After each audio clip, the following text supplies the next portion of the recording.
Bueno, buenas noches. Mi nombre es Alba Lucía Vargas Moreno y mi compañera Ana Margarita Guaccari. Vamos a hablarles un poco del diseño instruccional. Para hablar del diseño instruccional tenemos primero que hablar sobre el concepto. Entonces, ¿qué es un diseño instruccional?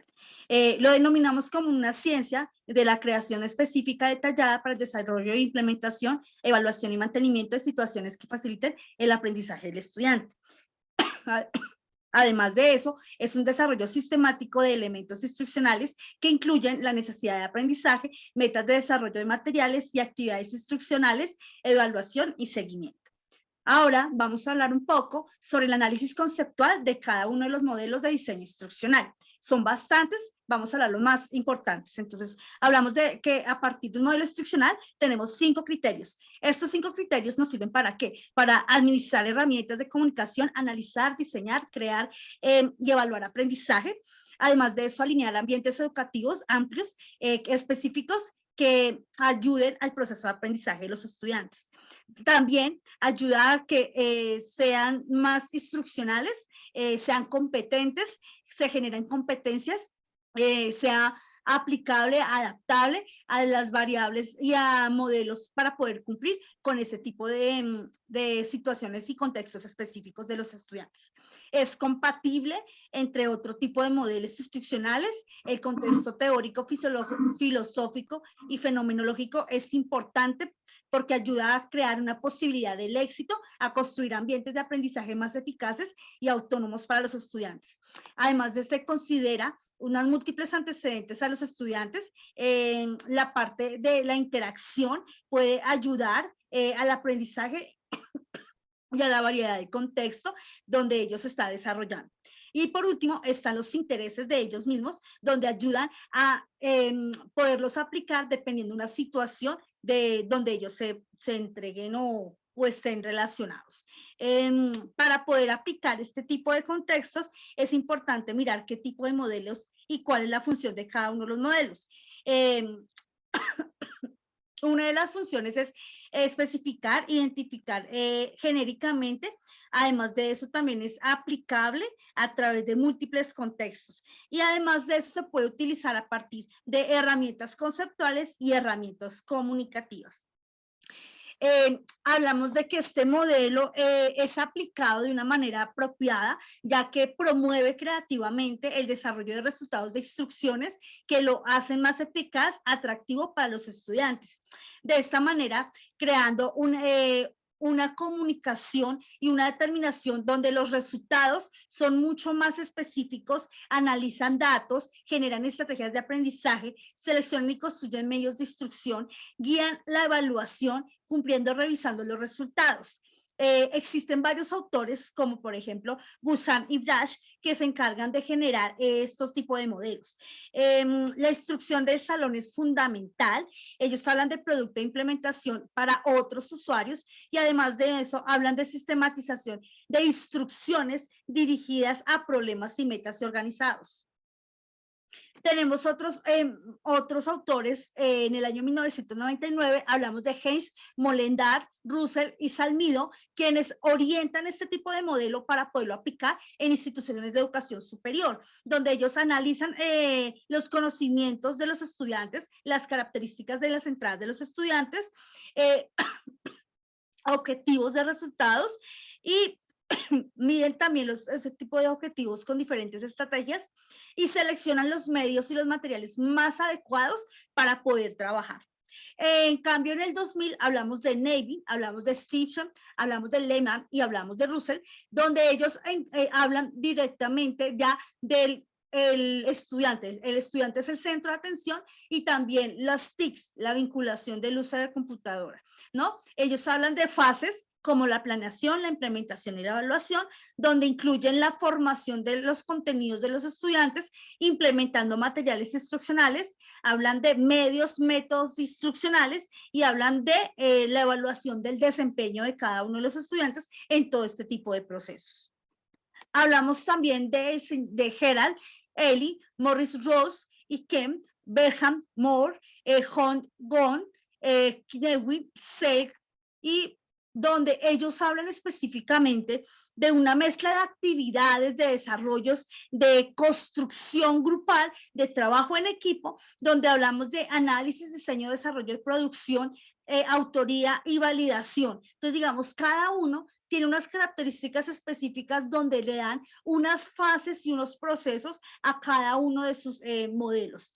En el caso de Gerald, por ejemplo, identifica los contenidos, evalúa comportamientos de los estudiantes, evalúa desempeños y retroalimenta, ¿no? En el caso de Morris, ya él no retroalimenta, sino se enfatiza en el diseño de estrategias instruccionales, en secuencia de contenidos y en el plan de estudios también en identificación de contenidos.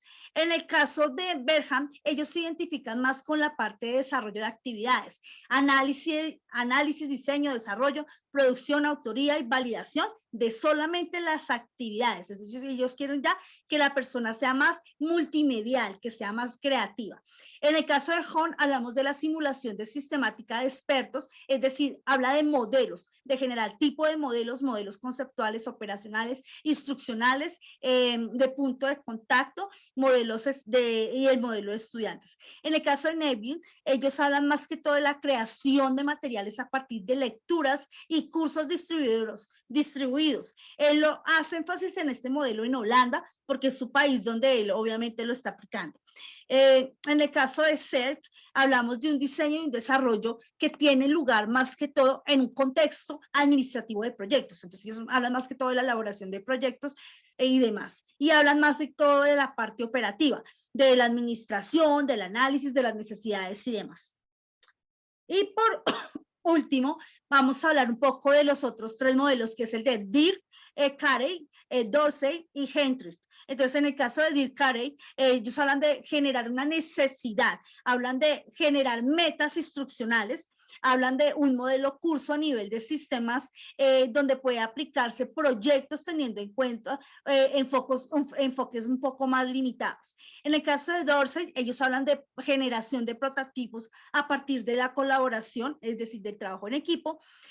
Hablan de que para poder generar un prototipo necesita una serie de elementos que son el crear una visión, el explorar prototipos conceptuales, el experimentar con la mano de la formación y generación de maquetas, generar text de prototipos, en implementar todo ese tipo de procesos que él ha hecho. Y por último tenemos a Hendricks, que se encarga de introducir el concepto en la parte procedimental de los procesos instruccionales, así como los procesos de apoyo, donde hablan de dos, que está dividido en dos partes este modelo, en las competencias de desarrollo y en las competencias de apoyo, pero esas competencias se unen en el momento de hablar de unas competencias o unos componentes de comunicación. Ahora vamos a hablar un poco sobre el diseño instruccional virtual bajo la modalidad Blend Learning. Entonces, vamos a hablar primero que para yo poder hablar de un diseño estructural virtual bajo la modalidad de Berlendis, tengo que tener en cuenta que este modelo o este diseño me permite fortalecer el aprendizaje por medio de conocimientos, integrando actividades con el fin de ¿qué? De promover el aprendizaje significativo de los estudiantes. Para ello, se necesita tener la integración de software especializados, integrando herramientas y uniendo conceptos, donde dinámicamente son apoyados por los procesos de tecnologías de la información y la comunicación, es decir, las TICs. Eso con el fin de ¿qué? De apoyarnos en plataformas educativas como el Blackboard, por ejemplo. En ese proceso, entonces hablamos de que tengo que presentar un escenario completamente virtual donde yo introduzca un modelo pedagógico en los estudiantes, donde el centro de atención de los estudiantes. Que los estudiantes, ¿qué me permite ese proceso? Se permite que ellos generen habilidades y competencias a partir de la tecnología y la informática, donde aportan a un trabajo colaborativo y de innovación en el aula, con el fin de ¿qué? De diseñar modelos instruccionales o diseños instruccionales. Uno de los modelos instruccionales, por ejemplo, es el modelo ADI, que es un modelo más global y más integral, general que nosotras como equipo de trabajo fue el que vamos a trabajar este semestre. Lo escogimos para hacer todo el proceso de cursos en línea porque cumple con, digamos, características que consideramos que son buenas para el proceso con nuestros estudiantes, ¿no? Hablamos de que este modelo tiene cinco fases, que es el análisis, el diseño, el desarrollo, la implementación y la evaluación, y esto me permite me permite fundamentar programas a partir de la generación de habilidades. Entonces, el primero, los programas académicos, los tengo a partir de la presentación de datos, de la asignatura, contenidos de curso, estructuración temáticas. Tengo el diseño instruccional, que es un curso online, ya lo sabemos, donde se encarga de vincular muchos procesos, de organizar, de orientar procesos y actividades. Tengo la importancia de promover las habilidades de la parte superior, donde esas habilidades son analizar, sintetizar y evaluar. Tengo la solución de problemas y la toma de decisiones, donde me ayuda a analizar, sintetizar y evaluar a partir de la comprensión, la aplicación de conocimientos situados y concretos. Además de eso, me ayuda a enfocar la enseñanza de habilidades de aprendizaje del siglo XXI a partir del método constructivista, fundamental, ya que es el método que nosotros trabajamos en la institución donde estamos trabajando. Entonces, digamos que se fundamenta un poco más, ¿no? Hablamos de que, pues, en el modelo constructivista genera el conocimiento a partir de la construcción de experiencias y demás. Hablamos de las características de ambientes de aprendizaje, donde se desarrolló los procesos educativos en escenarios adecuados. Esos escenarios adecuados, ¿cuáles son? El espacio, el estudiante, el tutor, que en este caso es el docente, los contenidos educativos y los medios. Esto con el fin de ¿qué? De generar habilidades en el estudiante y habilidades en el maestro. Y además de eso, de tener un diseño instruccional. En las habilidades de los estudiantes tenemos la participación del entorno virtual de aprendizaje, y en las habilidades de los docentes tenemos la participación también en entornos virtuales de aprendizaje. ¿Cuál es la diferencia? Que en las habilidades de los estudiantes la idea es que ellos se concentren, que tengan capacidad de pensamiento, que busquen información, que trabajen en equipo, que tengan creatividad e imaginación, que recuperen, analicen y sinteticen la información y que generen habilidades para aprender a aprender. En cambio, en el caso de los maestros, la idea es que ellos presenten la información requerida, busquen recursos y fuentes para poder generarlos, diseñen tareas acordes y los objetivos también analicen necesidades. En el caso del diseño estructural tenemos el modelo ADI, que ya lo hemos estado trabajando, donde ya sabemos que se fundamenta a partir de 5 elementos fundamentales: el análisis, el diseño, el desarrollo, la implementación y la evaluación. ¿Sí? Y aquí vamos a hablar un poquito de cada uno de ellos. En el análisis hablamos del problema, las posibles soluciones. En la siguiente hablamos de un bosquejo, de una exploración, de unas metas. En la elaboración hablamos de planeaciones de elección de material que se va a trabajar. En la introducción hablamos de materiales de resolución de problemas. Y por último, en la evaluación hablamos de la eficacia de todas las etapas. Entonces, digamos que es un proceso. A medida que él va analizando, va generando más etapas y más etapas hasta llegar al proceso de evaluación. Continuamos con mi compañera Egna.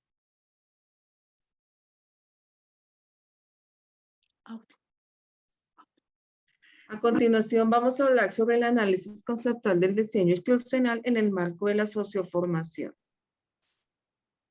Para hablar de este análisis de diseño institucional, vamos a hablar primeramente sobre el enfoque socioformativo. ¿A qué hace referencia? Este enfoque hace referencia a que debe estar orientado a la solución de problemas reales, es decir, debe tener en cuenta el contexto de los estudiantes de la institución educativa y demás. Debe tener pertinencia didáctica, es decir, debe ser humanista y de calidad. Debe generar conocimientos eficientes que respondan al cambio y deben estar actualizados esos conocimientos.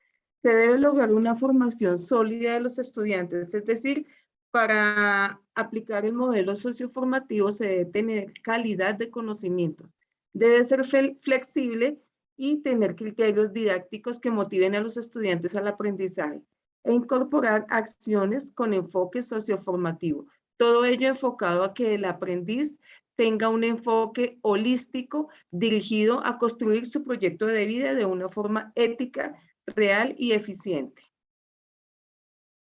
Dentro del modelo uno de los modelos socioformativos de los cuales vamos a analizar está este que es el modelo holístico ODOIVA. El modelo holístico ODOIVA es una propuesta gráfica que muestra principios y criterios en un proceso de materiales didácticos totalmente virtuales. Y este modelo pues tiene un enfoque socioformativo. Tiene diferentes fases o etapas, entre ellas está el análisis, el cual hace referencia a la pertinencia didáctica y social, el diseño, a la construcción y articulación de los elementos que se van a implementar, a la operatividad, es decir, toda la parte de la sistematización, a la integración tecnológica, es decir, todo debe ser mediado a través de las TIC y de una forma eficiente y de calidad. Debe valorarse, es decir, se debe evaluar constantemente para sí mismo entrar a la parte de actualización y de mejora de este modelo.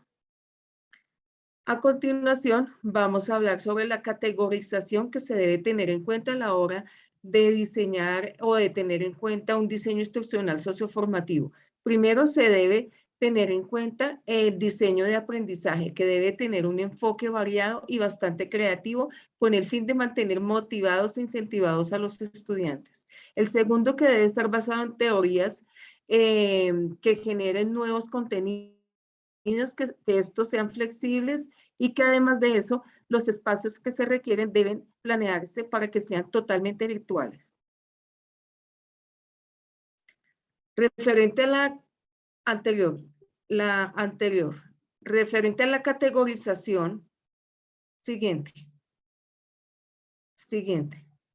Referente a las características del diseño instruccional socioformativo, es importante tener en cuenta que el diseño socioformativo debe tener un propósito. Este propósito debe crear experiencias de aprendizaje riguroso, es decir, se debe tener una planeación bastante clara, bastante organizada y jerárquica, y debe ser con enfoque constructivista.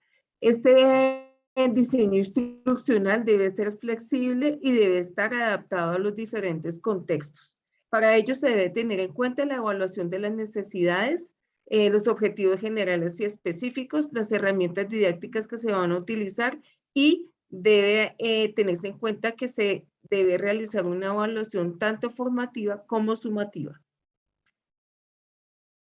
En cuanto a la diferenciación de este diseño instruccional socioformativo, se debe tener en cuenta que debe ser un conjunto de actividades totalmente secuenciadas y organizadas, y cada una de ellas debe responder a los objetivos anteriormente planeados o previstos, que se debe integrar la teoría con la práctica, reflejando acciones concretas y orientadas hacia un logro. Se debe vincular la teoría, la ideología y la parte científica. Es decir, aquí juega un papel muy importante la investigación. Se debe realizar la articulación de estos aspectos para crear un sentido y una realidad, es decir, debe estar acorde al contexto de los estudiantes. Para ello, uno de los modelos de diseño instruccional socioformativo que puede adaptarse a esto, a este enfoque, es el modelo ADIE. La A, que hace referencia al análisis o al contexto o a las necesidades de los educandos, de los estudiantes, al contexto social, inclusive al contexto institucional. La D, haciendo referencia al diseño, que son los aspectos básicamente epistemológicos, es decir, a los objetivos de aprendizaje, a los tipos de evaluación, a las secuencias didácticas, a los medios utilizados, y todos ellos deben ir enfocados hacia un logro. La D de desarrollo, básicamente aquí hace referencia a la operatividad de los procesos que van a integrar este modelo. Es decir, se deben tener en cuenta elementos tanto pedagógicos como tecnológicos.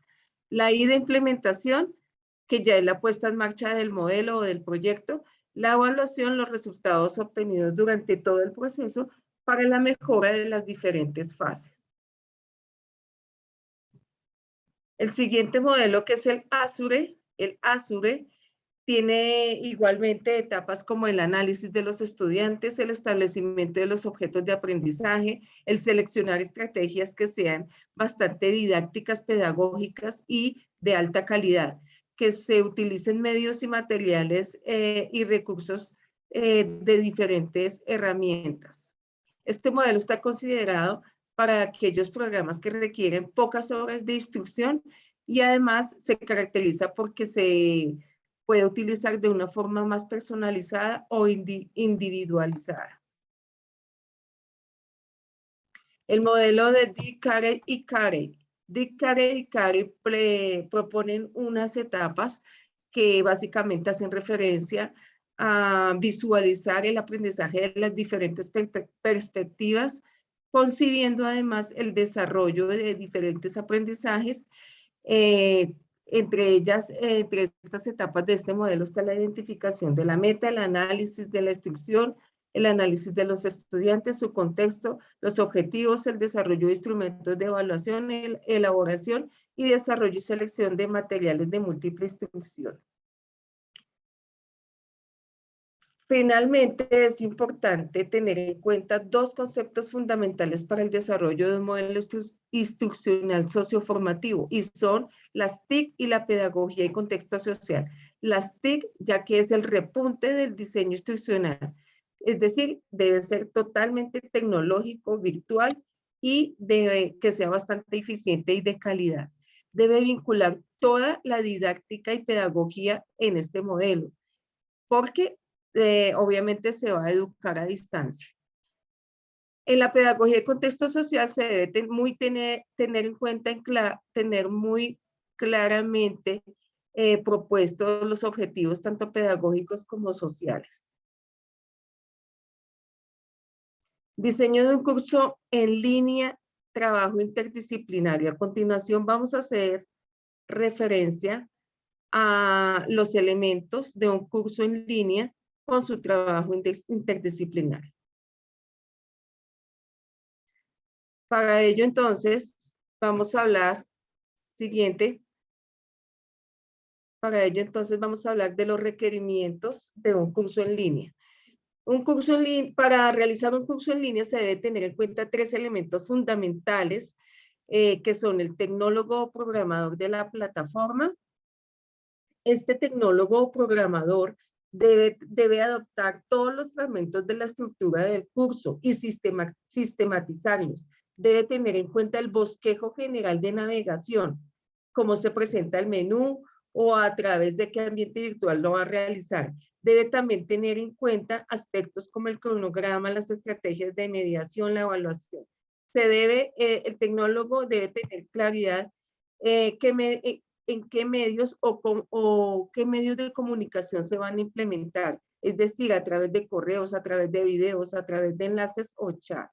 Debe tener un sitio para los materiales y los recursos, de tal manera que se sitúen de una manera organizada y que sean prácticos para los estudiantes.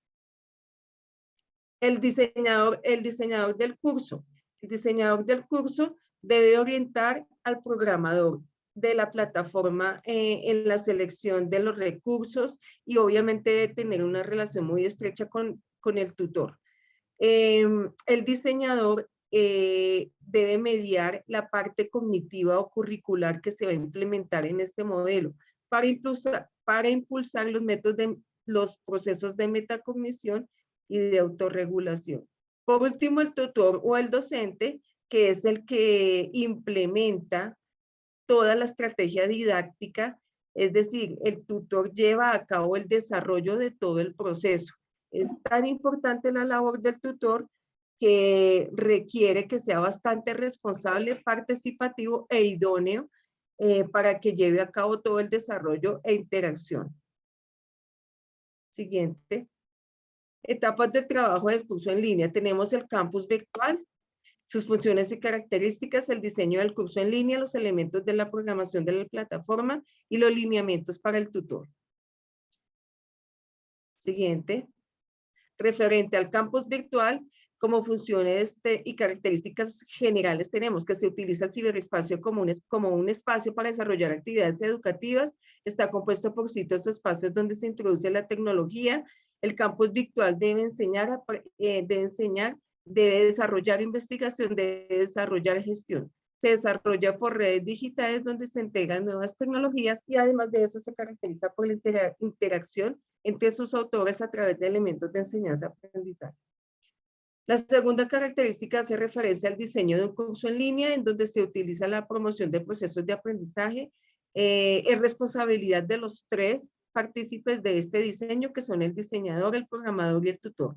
Requiere una organización previa, es decir, que tenga un punto de partida, una elaboración y una puesta en marcha. El diseño se analiza teniendo en cuenta 2 características fundamentales que son el boceto del curso en línea y la didáctica de los ambientes virtuales de aprendizaje. Vamos a hablar del boceto de un curso en línea. De manera general, el boceto debe tener un ambiente virtual, es decir, un lugar donde confluyan los estudiantes y los docentes y puedan interactuar continuamente. Las habilidades para pensar y aprender. Se debe utilizar diferentes formas de interacción a nivel cognitivo y socioafectivo que desarrollen competencias. La metacognición, que es la capacidad de regular el aprendizaje y de planificar las estrategias que van a valorar ese aprendizaje. Siguiente, la didáctica de los ambientes de aprendizaje. Aquí se retoma la planificación, los elementos a tener en cuenta y la intervención referente a la innovación. En cuanto a la planificación, preparación previa del curso, se debe pensar en el desarrollo de habilidades, actividades y valores, se debe partir de un problema o de una necesidad. En cuanto a los elementos a tener en cuenta, que sean inclusivos, que sean bastante tecnológicos, humanos, que haya claridad en cuanto a los modelos de enseñanza, se deben escoger los docentes de una forma idónea y además de eso, que sean bastante colaborativos y que evalúen procesos. En cuanto a la intervención tecnológica, esta debe ser tanto tecnológica como pedagógica. Se debe pensar en el recurso humano y crear materiales de instrucción y de organización jerárquica. Siguiente. Los elementos de los ambientes de aprendizaje virtual tienen los siguientes, 2 principales elementos que lo componen. Uno de ellos es el constitutivo y el otro es el conceptual. Dentro del constitutivo tenemos los medios de interacción, los factores psicológicos, ambientales y recursos. Y dentro del conceptual tenemos el diseño instruccional y el diseño de la interfaz.